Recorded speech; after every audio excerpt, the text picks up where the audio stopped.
ఇప్పుడే హరీష్ రావు గారు ఒక మంచి మాట చెప్పినారు. అప్పులు అప్పులు అప్పులు అని తప్పుడు కూతలు కూర్చిండు. ఒక గది చెప్దాం. అప్పులు అప్పుల పేరిట చేసిన తప్పుడు ప్రచారం ఆనాడు మేడిగడ్డకు పర్రే పడ్డది అన్నాడు. మేడిగడ్డకు పర్రే నేను మొన్న చెప్పినా మళ్ళీ చెప్తున్నా. మేడిగడ్డ ఈరోజు ఒక పెద్ద భూకంపం వస్తే కూడా తట్టుకొని బ్రహ్మాండంగా నిలబడ్డది. 28 లక్షల క్యూసెక్కుల వరద వస్తే కూడా తట్టుకొని నిలబడ్డది. ఇవాళ పడ్డది పర్రె మేడిగడ్డకు కాదు, నీ పుర్రెకు పడ్డది. నీకు బుద్ధి లేదు, నీకు ప్రభుత్వం నడుపుడు చేతనైతే లేదు, దాన్ని రిపేర్ చేసి యాసంగికి నీళ్ళు ఇచ్చే తెలివి లేదు. దాని మీద మాట్లాడదాం. యాసంగి పంటకు రైతులకు చివరికి అటు కిందికి కోదాడకు, సూర్యాపేటకు, తుంగతుర్తికి, మా డోర్నకల్కు అక్కడికి నీళ్ళు వస్తలేవన్న మాట గది మాట్లాడదాం. అంతేగాని ఈ కేసు దీని గురించి ఏందో ఆందోళన, దీని గురించి ఇబ్బంది ఏమీ లేదు. బ్రహ్మాండంగా కొట్లాడదాం. సుప్రీంకోర్టుకు పోదాం, ఇంకో కోర్టుకు పోదాం. మనం తప్పు చేయలేదు.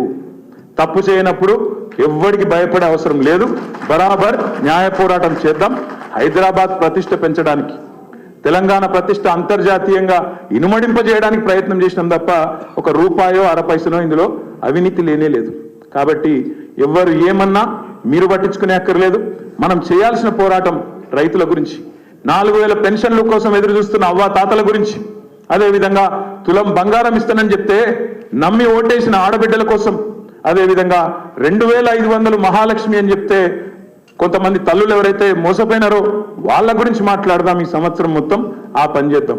తప్పకుండా కేసీఆర్ గారు చాలా స్పష్టమైన ఆలోచనతో ఉన్నారు. ఈ సంవత్సరం మనం కొత్త కమిటీలు కూడా వేసుకోవాల్సిన అవసరం ఉంది. సభ్యత్వ నమోదు, కొత్త కమిటీలు, బూత్ కమిటీ నుంచి మొదలు పెడితే గ్రామ కమిటీ, వార్డు కమిటీ, మండల కమిటీ, పట్టణ కమిటీ, జిల్లా కమిటీ, నియోజకవర్గ కమిటీ, అదేవిధంగా రాష్ట్ర కమిటీతో పాటు కొత్త అధ్యక్షుని కూడా ఈ సంవత్సరమే మనం ఎంపిక చేసుకోవాల్సి ఉంది. ఆ పని చేద్దాం. కార్యకర్తలకు శిక్షణ శిబిరాలు పెట్టుకుందాం. ఇప్పటిదాకా ఇంతమంది నాయకులు మాట్లాడిన మాటల్లో అన్ని విషయాలు అందరికి తెలియకపోవచ్చు.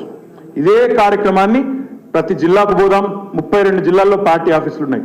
వాటిని యాక్టివేట్ చేద్దాం. మీరు హైదరాబాద్కి వచ్చుడు కాదు, మేమే మీ కాడికి వస్తాం. జిల్లాలోనే శిక్షణ కార్యక్రమాలు పెట్టుకుందాం. బ్రహ్మాండంగా అందరం కూడా కలిసి కట్టుగా. హరీష్ రావు గారు ఒక గొప్ప మాట చెప్పినారు. ఏమన్నారు?